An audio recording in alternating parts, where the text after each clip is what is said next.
guys, bumili ako ng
Ohayo gozaimasu guys, ayan.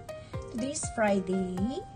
I think may trabaho ko ngayon pero nagyasumi ako guys kasi may pupuntahan tayo ngayon sa hospital. Papacheck ako ng aking blood test. Kaya tara, samahan niyo ako magpacheck. Tapos mag-makeup muna tayo guys ng konti lang kasi very ano yung mukha ko, parang kala mo may sakit. Parang gano'n. And this is my cleansing face. Elixir to guys, elixir.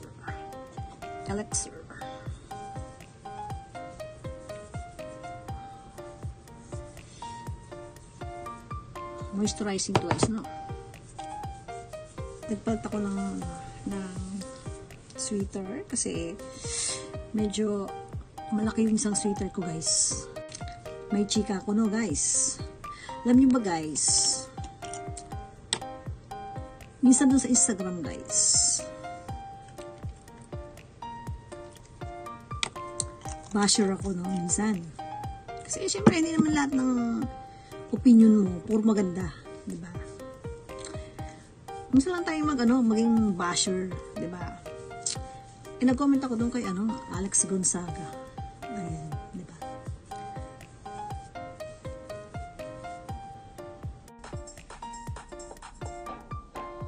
Ayun yung comment ko guys. Tapos may mga 5 comments dito yan. Oh, dumami na guys. Actually guys, wala naman talagang masyado nagko-comment dun kay Alex Gonzaga, no? Pag basher ka pala guys, pag ayaw nila yung opinion mo, nagagalit sila. Ang daming comment dun sa comment ko kay Alex Gonzaga. Maraming nag-comment doon sa baba na ganon, etc. But I'm not literally, I'm a basher, okay? Nag-ano lang ako, yung opinion ko lang kasi si Alex Gonzaga guys, pinapan ko yung mga video niya yung mga vlog niya, lahat, karamihan. Syempre, lahat naman ng mga, mga comment ko, magaganda naman talaga guys. But, syempre, minsan, visit ka sa araw mo, nakikita mong ganun, tapos naaawa ka sa kanya, iyakan mo siya kasi ganito, ganun. At saka yung comment ko guys, very slight lang ako. Sabi ko, gayahin mo yung ate mo kasi mahinhin. The matter, di ba? Bakit nagalit yung mga tao sa akin? Ganon. Ito lang ang masasabi ko guys. Diyan sa mga nag-comment diyan sa baba, no? That's my opinion, okay? At wala kayong pakialam kung anong gusto kong sabihin dahil opinion ko yun. At wala kayong karapatan na magsabi ng ganun sa kanya dahil hindi naman kayo kamag-anak. Hindi natin alam kung mga basher din ng mga yan, lintik na yan, di ba? Kasi, di ba, gusto makipag-away dun sa post ni Alex Gonzaga. But, well, okay, I want to delete that comment, okay? Para hindi na sila humaba. Kasi guys, sumahaba na siya guys, di ba? Yung mga nagko-comment sa akin na hindi maganda, di ba? Ako din nababash, o di ba? Hindi naman ako artista, di ba? Para mag-bash naman ako ng ganun. And guys, this is by Double Serum. Ito ang ginagamit kong serum, guys. Ayan. Ayan. Nakikita niyo, guys. Made in Japan siya, guys. Nakalock siya. Open it. So, ganyan natin sa ating. Ayan, guys. Dalawang color siya, guys. Dalawang color. Okay? Ewan nyo lang dyan. Kasi, guys, ano siya. Ayan. Yung ating, ang bango niya, guys. Grabe itong serum na itong bango.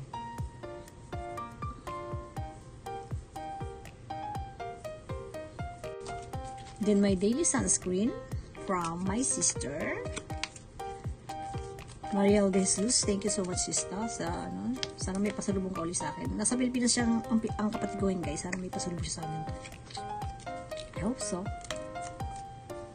Ayan, guys, tinanggal ako sunscreen. Parang ano siya, guys. Hindi mo na kailangan mag-foundation kasi it's very whitening. Nakalagay dito, guys, may whitening na siya kaya parang naka-foundation na rin ako, di ba? Ang ganda. Ang ganda sa face lock. Ang ganda niya, guys, sa face lock. Okay, sa face lock natin. Ayan. Tignan mo naman, guys, hindi pa ako nakapag foundation. Hindi ko na dapat kailangan pa, guys, tawag nito. Hindi ko na kailangan pang foundation. Kasi tingnan mo yung balat ko. Very ano na siya, guys. Very whitening and very, para siyang yung nagro-rosy cheek na yung face natin, guys, dito, no? Ang ganda-ganda na natin, di ba? Ano nilalagay dyan, ha? Guys, kasi nga meron na nga tayong paputi sa mukha. Magamit pa rin ako ng Maybelline from New York. New York. Ayan. Yung concealer. Anyway, sabi ko nga, concealer, okay? Baka isipin nyo hindi ako marunong bumasa. Ayan, lagyan natin dito ang ating mga andito yung ating mga black spot. I have a black spot na, guys, kasi syempre I'm not getting any younger. You know? Ayan. Yan lang, guys, parang lang. Patakpan lang yung guys, yung ating tapos syempre, ating brush. Hindi na ako guys. Parang ito lang yung foundation ko. Hindi na ako nagpa-foundation, guys. Simula noon, nung gumamit ako nito, ng concealer. Kasi ang mahal ng concealer, no? Dito sa Japan. Kasi yung mga makeup sa Japan, guys, ano siya? May mga pangalan ba, guys? Kung ayaw mo ng mahal na makeup, pumunta ka ng Daiso. Maraming makeup dun. Pero hindi naman pwede yung Daiso lang natin, diba? Oh. Did you see what I see? This is the part of very hard to fix your eyebrow. Okay, fine. Yan na. Gawin na natin yung ating eyebrow. Gusto ko, guys, magpatato ng eyebrow, but takot ako sa mga ganyan, guys, sa mga tato-tato na yan. I don't know why. Pati pagpatangos ng ilong, guys, gusto ko, pero takot ako, guys, natatakot ako. Hindi sa wala akong pera, guys, kung tagapaglalaanan mo, guys, meron talaga akong pampaano ng ilong, pampaganyan ng mga tato. Guys, nagkaroon ako ng trauma nung 15, hindi naman 15, mga 25 years old pa lang ako noon, guys. Ayun, bago ko sa Japan, nagpaano ko, guys, nagpatanggal ako ng cyst sa aking breast. Kaya, simula noon, natakot na ako sa mga yun, yung mga ganun-ganun, yung mga injection, yung mga chusya, ganun. Natakot na ako, kahit, diba, gusto mo magpaganda, gusto mo patangos ng ilong, gusto mo paggawa ng ilong, kasi sarat ang ilong ko. Hindi na ako pag-ganon kasi nagkaroon na ng trauma. Diba? But anyway, kung talagang ukol nga, guys, bubukol yan, diba? Pag ukol, bubukol. What did you think, guys, kung halimbawa patangos ako ng ilong? Kasi ang ilong ko, guys, malaki yung dito niya, guys, yung palikpik. Alam mo yun. And hindi ko naman sa sinasabi na sinusumpa ko yung lahi namin o yung mga yung sa part ng papa ko, kasi yung part ng papa ko ganun, mga ano, may ano kasi sila, may pagka Spain gene kasi sila, yung lahi na, alam mo mga Spanish, di ba, malalaking ilong, pero matatangos naman dun, kasi naging Pilipino kasi tayo, kaya parang nag-half. Kaya yung dito ko guys, ito malaki to guys, ito. Yung parang, di ba, nagsasawa ka na sa pagmumukha mo. Para pag napatangos ka ng ilong guys, parang gaganda ka ba? Or magugustuhan ka ba ng mga tao? Ganun. Parang mapapressure pa ako kung, ay, sana dati lang ganun yung mukha mo, sana ganun dati ilong mo. Kasi ganun nga, di ba? Parang inaano ka nila yung tao nito. Minsan naman, ay, gumanda ka sa ilong mo, may mga ganun. Kasi syempre, hindi naman lahat ng tao, pag nagpatangos ka ng ilong, gaganda. Di ba? Kasi may experience ko dyan, yung dati kong friends na si Jenny. Shout out Jen, yung aking friend dati, na talagang bonggang-bongga yung babae noon, na pera kasi yun dati. Ako kasi wala. Yung pera ko kasi dati, binibigay ko sa ate ko kasi magpapadala kami sa Pilipinas dati. Kaya hindi na ako sumama sa kanya na magpatangos sa ilong. Pero parang instant lang yung ilong niya doon guys. Ano? Ayun na. Tapos nga guys, tungkol nga doon sa pagpapatangos ng ilong, no? Yung friend ko na yun guys, akala ko kasi matangos yung ilong niya, gumanda na siya, parang ganon. Hindi bagay sa kanya guys yung kanyang ilong na pinagawa niya. Kaya sabi ko, ba't ganun yung tsura to, parang tumanda? Eh, ang bata-bata pa noon nung magkasama kami. Sorry naman guys, puro chika tayo ngayon, no? Kasi nagme-makeup po tayo, di ba? Pag nagme-makeup tayo guys, boring tayo, kaya pakinggan nyo lang yung aking mga sinasabi, no? Para mapulutan din kayo ng aral sa aking mga sinasabi na did you agree na magpatangos ng ilong? Na lahat ng mga Pilipino na gusto magpatangos ng ilong ay nagagawa na ngayon at very easy na, hindi katulad dati na parang patago ang pagpapatangos ng ilong. Hindi naman sa kontento na ako sa pagmumukha ko guys, di ba? Parang I'm not contented na ganitong pagmumukha ko, but di ba, parang pag may trauma ka pala sa buhay guys, parang yun, ayaw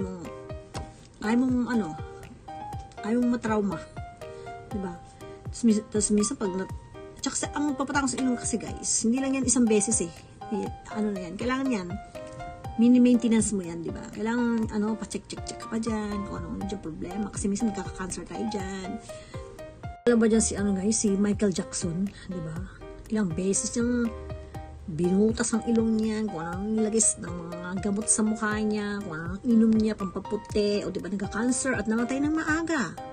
Di ba? May mga pera na yun guys ha. Hindi ko naman nilalahat dyan yung mga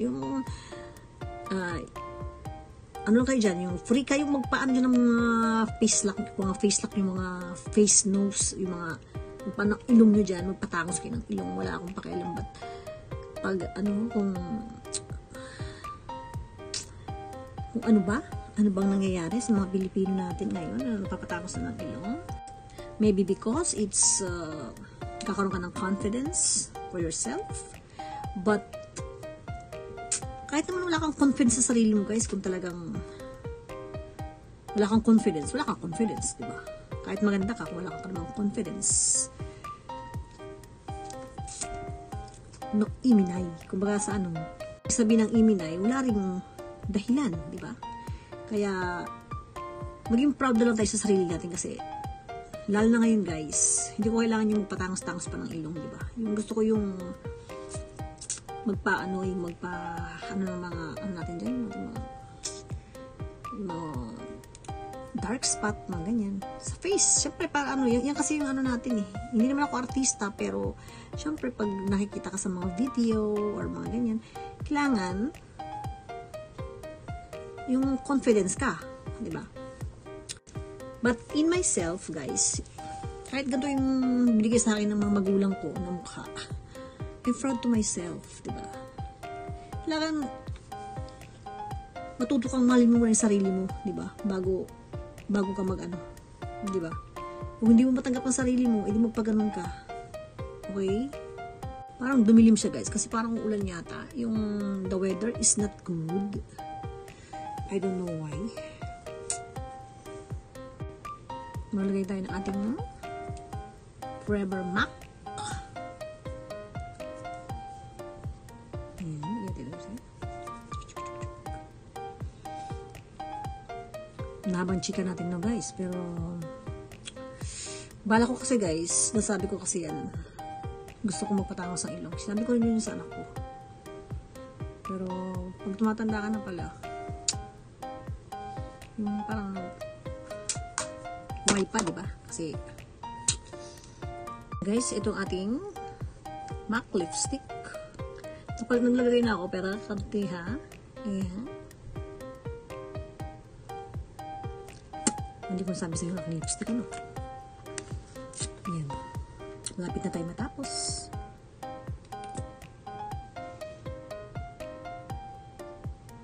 Bibili ko sa kung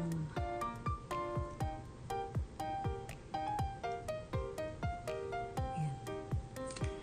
Talawin ako ng aking ayan. Kunti lang. Not a lot. Talking about nose, ang ginagawa ko dyan sa ilong ko guys, para matangos tingnan. Ganito ang ginagawa ko dyan guys. Nilalagyan ko siya na pa ganito. Ayan. Ginagawin ko siya pa ganyan. Parang pinapaputi ko siya guys. Tapos sa may tuktok ng ano mo, lagyan ko ng ganyan yan guys. Pag ganyan na guys, diba parang tangos sa ilong mo, diba? Kasi meron dyan ano yung highlights. Ito, itong brown color na to guys, inalagay ko siya dito sa may bandang dito, ganun, pag ganun, no? Tapos ginaganon ko siya dito guys. Nakakatamad kasi gusto mo matungangos, gusto mong gumanda, wala tayong magagawa. Pero kung patangos ka ng ilong, naglalagay ka pa rin ng ganito guys, kahit matangos ng ilong mo, ginaganon pa rin nila yan, yung ilong nila. Then, binabrush ko yan ng paganto, ayan, para mawala yung pagka-maitim niya dyan, na inilagay ko, ayan. Binabrush ko yan ng paganyan. Ayan. Ayan. Tapos dito sa may dulo guys, nalagyan ko yan ng parang, kasi ano siya, brown siya guys. Kailangan ganyan. Hindi, parang tumangos yung ilong ko. Ayan. What did you think? Tumangos ba guys yung ilong ko? Then I put here, and the other side, here. Ayan. Dito, ginaganyan ko yung parang, alam mo yung parang mutak. Ayan. Ayan. Hanggang dito yan. Ginaganyan ko yan. Tapos, dito ulit sa kabila. Yung sa kabila kasi guys, ng mga ito, diba? Parang, hindi na siya malagay masyado. Tapos, ganyan mo yan. Ayan. Oh. Diba? Ang tawag dyan yung muta. Highlights. Ayan. E pagkatapos ng ano na yan, yung white na yan, yung parang ano dyan, yung puti, lagyan natin guys ng ating eyeliner. Ayan. Eyeliner na gamit na kanila. Kasi pag naglagay ka ng ganyan, kailangan meron kang eyeliner. Ayan. Diba? Nagiging chinita tayo dyan. Chinita ba isang lid? Dating natin dito. Ayan. Ayan. Paligid na ang ganito yung brown na pa ganun. Para mapantay ang ating mga pagmumukha. Ayan. Round and round and the circle. Round and ang haba ng mukha ko guys. Ayan. Tapos, dito sa may layers ng ating mata, lalagyan guys ng highlights. Ito yung nilagay ko dyan na. Ayan, ayan. Ito. Ayan. I-highlights natin yung ating pagmukha. Ayan na guys. Ayan na guys. Ayan na. Ayan. Ito yung ginagamit ko. Ay, hindi siya naman. Hindi ko siya ginagamit. Ito, ayan. Ayan. Naka-highlights siya guys. Ayan. Ayan guys. Ayan. Ayan tsura natin, diba? Tapos patuloy sa ating eyeliner din siya guys. May gagawin natin dito sa ating ano. Yung pag-ganon. Ayan. Pag-ganon dito sa ating pag-ganon. Ayan. Sige pa rin sa kabila. Ayan. Sumubra. Oh my God! Then binaba ko na yung hair ko guys. Kasi ayusin na natin yung buhok natin. Last but not the least, this is one. Yung ating ano.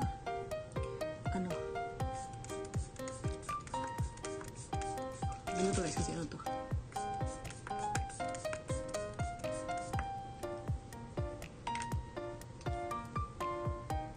Tapos na yung ayos ng hair ko guys. Inuman ko siya. Braid ko siya. Braid. Mitsuame in Japanese. Ayun tawag ito guys. Then yung may ponytail hair. Yung matirang buhok. Ayan, ganyan natin. Ayan. Tapos ganyan. Tapos igagano natin guys. Sasabihin natin siya rito sa ating pagpupuni. Ayan. Silagyan natin itong ating ito. Ganyan natin ito guys. Ayan. Ayan. O, diba? Parang naka-ring dito yung dito niya. Parang hindi siya nakalbo. Ayan. And this is my final look. Ayan. What do you think guys? Sinuot ngayon. Look at my back. Hindi pala sasara. Sorry, ating jeans. Ayan. Ayan.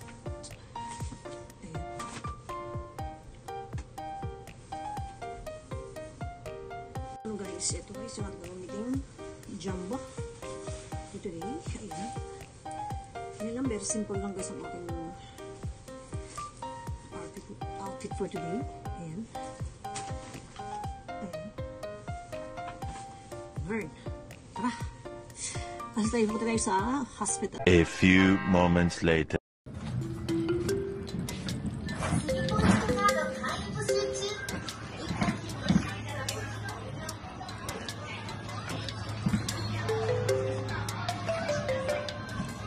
Hi guys.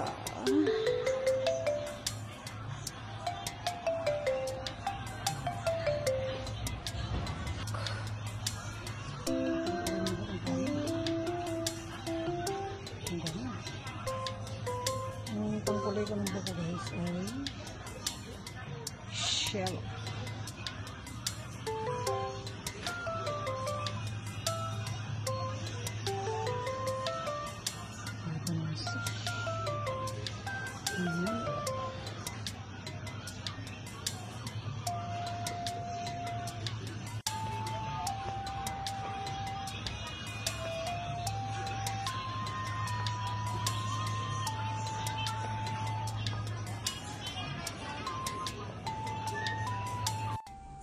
Ayun na guys, dumating na nga ako guys, galing na sa hospital. Pero hindi makapag-vlog guys doon kasi bawal ang mga camera dito sa Japan guys, hospital. Pero minsan, pag may time ka, wala kakita sa'yo, ay pwede ka mag-vlog.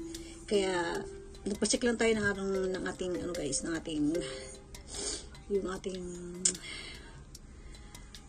ano, yung blood test lang naman tayo guys. Kaya, wala namang ano doon guys, kumbaga sa ano. Ngayon guys, tapos napunta ako sa parang ano, yung Sugyap Yoku, parang drugstore, ganun. At, hindi ako masyadong nag-vlog doon guys, kasi walang katao-tao, na syempre nakakahiya, tapos ako naman isa doon. Ang ginawa ko guys, pakikita ko na sa inyo kung ano mga binili ko doon sa drugstore. I have a quick hauling na naman guys, yung ating mga binili, para alam naman natin guys kung ano yung mga ginagawa natin sa pang-araw-araw ng buhay, diba? Ayan, kaya yung ipakikita ko sa inyo kung ano mga binili ko. Tumulan siya guys. So, ayan, nagsasabi natin ito yung ating kusurias. Saan yan guys? Sabi saan? First that I buy is bumili ko na naman na ganyan. Adik na naman ako sa mask. Okay, this one is pangkulay guys ng buhok. Ayan, ito. Aroma for sleep. Ang ganda ng elixir. Ito yung pantanggal ng makeup. Toilet ulit kasi syempre kailangan natin ito. Soup. And the next ones guys is bumili ko ng dalawang mask. Ito yung favorite kong mask guys kasi nakakahinga ka ng maayos dito guys. Nakamask ka. Hindi ka masyado yung nasusuffocate yung ano guys. Itong pita mask. Then ito naman guys, bumili ako ng for my dog kay Asahi-chan. Ayan. Matibang klase yung aking binili na pagkain niya. Tsaka itong 2 pieces of nasa can. Okay. And then, bumili ako ng chopstick for Marin-chan guys. Yung pang 2 years old na to guys. Ayan. One again, kasi very important to guys. Kung para sa mangkungkat kagawan. Para ito sa, hindi siya toothbrush kasi, para sa dila. vitamin A at B6B. So, this one, Pigeon 3, pang sansay na rin siya guys. One. Yan, isa lang binili ko, isa lang guys, kasi wala tayong character. Ayun na guys. The total of Ichimang Nanohaku Nanajuyen. Eventually. Ayun na guys, ngayon naman guys, pagkatapos kong ligpitin yung mga pinamili ko, ay magpapak naman tayo ng mga, dadalhin natin sa sa pupunta natin. Trip road na naman tayo guys ngayon. Pupunta sa Kaya malalaman nyo lang to pag na siya. Yung maka-upload kung saan kami pupunta. Okay? Kaya tara, samahan nyo ako magpack. Pack with me!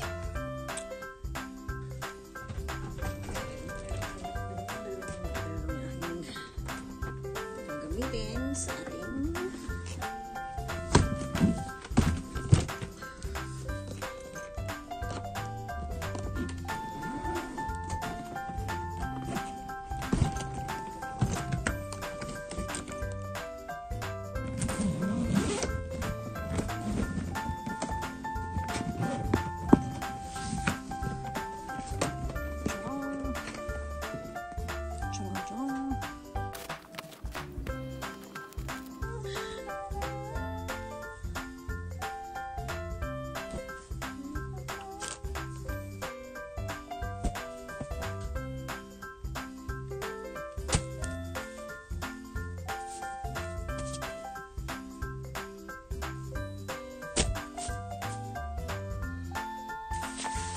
Punchy. This lotion. And this is my personal hygiene.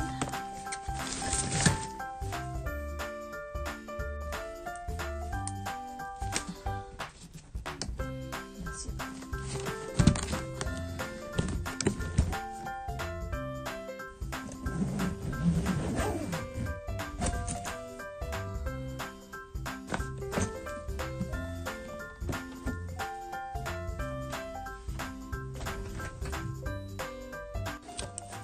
Jewelry. Ayan na guys, dumating na siya. And let's unboxing this. And then, ano pong nangyari? Ayan.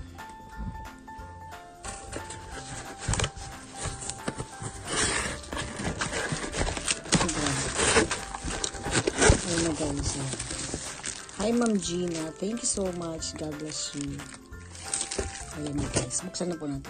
Ano po natin to guys? Ano po yung tsura niya? Jaran! Meron pala dito.